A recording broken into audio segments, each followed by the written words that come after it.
تو ایک وہ سماج میں ہمارے وہ ٹرینڈ بنا ہوا ہے کہ ہم وشز کرتے ہیں، پروگرامز ہوتے ہیں، تب یہی علماء ممبروں پہ چڑھ کے بولتے ہیں کہ یہ نیا سال کیا ہے، کیوں اس کی مبارکباد دینی ہے، آپ کی زندگی کا ایک سال کم ہوا.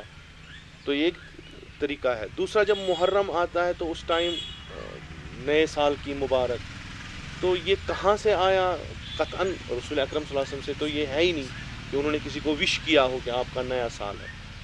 ثانیاً ہم اگر یہ نیا سال ہے، کہیں ہمیں حدیث ملی ہے کہ آپ نیا سال خوشی کے طور پہ منائیں، جبکہ ہمارے پاس بہت ساری روایتیں یہ ہیں کہ پیغمبر اکرم صلی اللہ علیہ وآلہ وسلم نے عزاداری امام حسین پہ تاکید کی ہے. ایک ٹریڈیشن چلا آ رہا ہے. چلے ٹھیک ہے، اب مانتے ہیں کہ خلیفہ دوم رضی اللہ تعالیٰ عنہ نے جب تاریخ گزاری کی تو انہوں نے اس ٹائم جو پہلا سال رکھا، دو چیزیں تھیں، ہجرت کا سال رکھیں جب ہجرت ہوئی پیغمبر اکرم کی، یا محرم کا، چونکہ محرم پہلے سے ہی تھا پہلا مہینہ، تو اس پہ اتفاق ہوا پہلا ہی. تو یہ بات ہے خلیفہ ثانی کی. پھر جب امام حسین کے وقت امام حسین علیہ الصلوۃ والسلام پہ یہ مصیبتیں آئیں اسی محرم میں، تو وہ خوشی جو انہوں نے نہیں منائی، اس کے بنا پر ہم اس غم کو کیسے بلا سکتے ہیں؟ اب دیکھیں، خوشی ہو یا غم، میں ہر جگہ کہتا ہوں، جب کوئی آپ کسی کے گھر میں 5 سال 6 سال بچہ نہیں ہوا ہے، تو اگر اس ٹائم دنیا میں آیا ایک بچہ، سب خوشی سے جھوم رہے ہیں، اسی ٹائم ایک بندہ مر گیا، آپ خوشی منائیں گے کہ غم منائیں گے؟ غم کو ترجیح دیتے ہیں خوشی پہ. اور جب وہ غم فرزند پیغمبر کا ہو، اور یہ کوئی معمولی سی بات نہیں ہے، مسلمان ہو کے ہم مصیبت سید الشہداء کو بھلا کے ہم نئے سال کی جو ہے وہ خوش آمد، یہ ایک نئی ٹرینڈ چلی ہے. اس چیز کا ہمیں تاریخ میں کہیں کوئی نہیں ملتا ہمیں. جب آپ کربلا کا مطالعہ کرتے ہیں یا کیا ہے، تو آپ کو یہ ظاہر ہوتا ہے کہ جو اسلام کی ٹروتفل میسیج ہے یہ ہمیشہ مائنورٹی کے پاس رہی ہے؟ مائنورٹی کے پاس نہیں رہی ہے، میجورٹی کے پاس تھی، لیکن کچھ میں کہوں گا کہ کچھ ایسے لوگ ہیں جنہوں نے اس کو ایسے پروپگیٹ کیا. ورنہ اسلام تو بشریت کے لیے ہے، اسلام کسی خاص مسلمان کے لیے تو نہیں ہے. پیغمبر کو ہم کہہ رہے ہیں رحمتاً للعالمین ہے. ہم ائمہ جو ہمارے ہیں، ہم امام کو کہتے ہیں امام بشریت ہے، اور قرآن جو ہے ہدی للناس ہے، یہ تو پوری بشریت کے لیے ہے. اب مسئلہ یہ ہے کہ اب اس پاتھ پہ کون چلتا ہے، دوسری بات ہے کہ کوئی مثلا خاص طبقہ جو ہے وہ اس تناظر میں اپنی زندگی گزارے، ان احکامات کو وہ عملانے میں وہ آگے ہو، وہ دوسری بات ہے. لیکن میں یہ کبھی مثلا قبول نہیں کر سکتا کہ اسلام جو ہے وہ مائنورٹی کے پاس ہے، میجورٹی کے پاس ہے.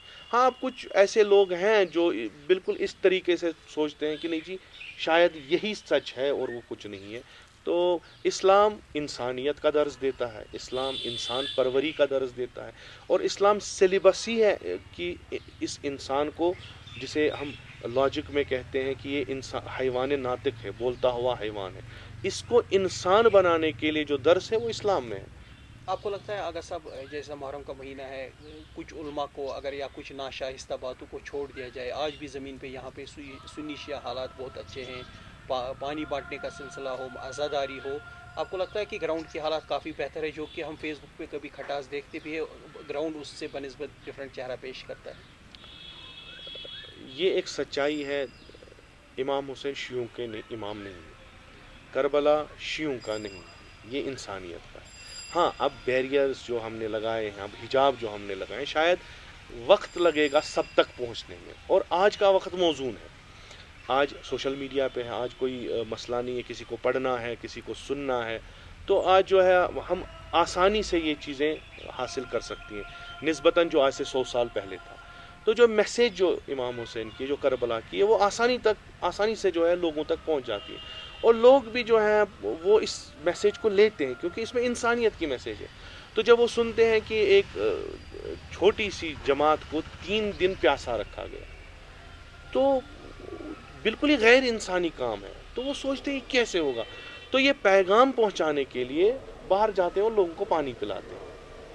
یہ میرے خیال سے اس سوشل میڈیا کا ایک پازیٹیو جو ہے آج گلوبل ولیج جسے ہم کہتے ہیں، اس کا ایک پازیٹیو اسپیکٹ ہے کہ آج ہر کوئی میسیج ہر ایک کے پاس جاتی ہے. شاید پہلے میرے ذریعے میسیج ہو، جو میں سوچتا ہوں، جو میں سمجھتا ہوں وہی میسیج میں دیتا تھا. تو وہ میرے ساتھ یعنی میرے ذہن میں وہ ایک پرٹیکولر سماج تھا تو اسی کے لیے میں بات کرتا تھا. آج ایسا نہیں ہے, آج وہ چیز نہیں. آج لوگ بالکل کتابیں پڑھتے ہیں. بہت سے اچھے علماء ہیں دونوں سیکس میں, سنیوں میں بھی اور شیعوں میں بھی, جو ریئل میسیج دیتے ہیں, اور جو یوتھ ہے وہ یہ سنتے ہیں اور اس کو مانتے بھی, اسے پسند بھی کرتے ہیں. آغا صاحب, کربلا کی بیٹل ہو یا کربلا کا مارکا جو ہو, اس سے ایک عام انسان اپنی زندگی میں, اپنے کریکٹر میں کیا چیزیں سیکھ سکتا ہے؟ بہت سارے درس ہیں, بہت سارے درس. ایک یہی کہ جو میں نے عرض کیا کہ حق کو پہچاننا اور حق کی یاوری کرنا, ایثار, قربانی, حق کے لیے قربانی کے لیے آمادہ رہنا, اور ایک بڑے مقصد کے لیے اپنی زندگی گزارنا. اور وہ بڑا مقصد خدا کا جو ہے فرمان ہے, خدا کے دیے ہوئے جو ہمارے احکام ہیں ان کو اس دنیا میں وہ عملانے کے لیے. اور دوسری بات جو اسلام کے ذریعے ایک بہترین انسان اور بہترین انسانیت کا پیغام ہے, اس کو پہنچانے کے لیے ہر طریقے کی قربانی دینے کے لیے تیار ہے. اور اپنی قوم کے لیے, اپنے انسانیت کے لیے ایک میں یہ کہوں گا با اثر اور فائدہ مند انسان بننے کے لیے کربلا ایک بہترین درس ہے. کیونکہ جو وہاں پہ تھے انہوں نے اپنے لیے جنگ نہیں لڑی, کوئی بھی 6 مہینے کے بچے سے لے کے 90 سال کے پیر مرد تک کسی نے اپنے لیے جنگ نہیں لڑی. جنگ انہوں نے لڑی انسانیت کے لیے, جنگ انہوں نے لڑی انسانی اقدار کو بلند کرنے کے لیے. اور یہ درس بہترین ہے ہمارے لیے. آج کل ڈرگ ایڈکشن بھی کافی ہے ہمارے سماج میں, اور ہمارا سماج کئی معنوں میں ایسے کرائمز کا بھی مترادف ہے. اس میں نہ تو شیعہ کا بیریئر رہتا ہے نہ سنی کا, ہر کسی طبقے میں کرائم گھسا ہے, بڑے ہینس کرائمز آپ بھی سنتے رہتے ہیں. تو کیسے اس وشیس سرکل سے ہم باہر نکلیں؟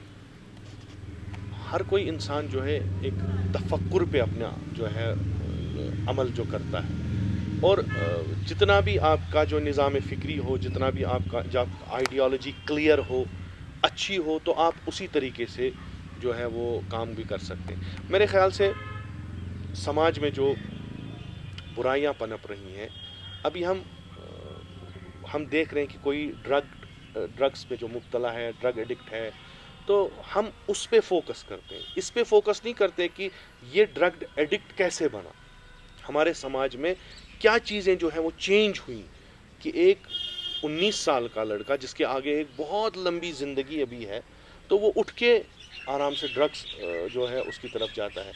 کیا مسائل ہمارے ہوئے ہیں.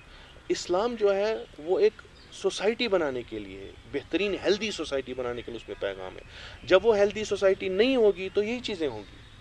ہمارے مبلغین, ہمارے جو علماء ہیں, بجائیں کہ ایک دوسرے پہ کفرانہ فتویٰ لگائیں, اس سے بہتر ہے آپ سوسائٹی میں گھس کے, سوسائٹی میں جا کے ان چیزوں کو دیکھیں. یہ ہمارے بچے سوسائڈ کیوں کر رہے ہیں, ہمارے بچے جو ڈرگس میں مبتلا کیوں ہیں, ان بہت ہی گھنونے کرائمز میں کیوں مبتلا ہے, کیا ہوا ہے اس سوسائٹی کا, کیا فیبرک بدلا ہے اس سوسائٹی کا کہ یہ لوگ اس کی طرف گئے ہیں.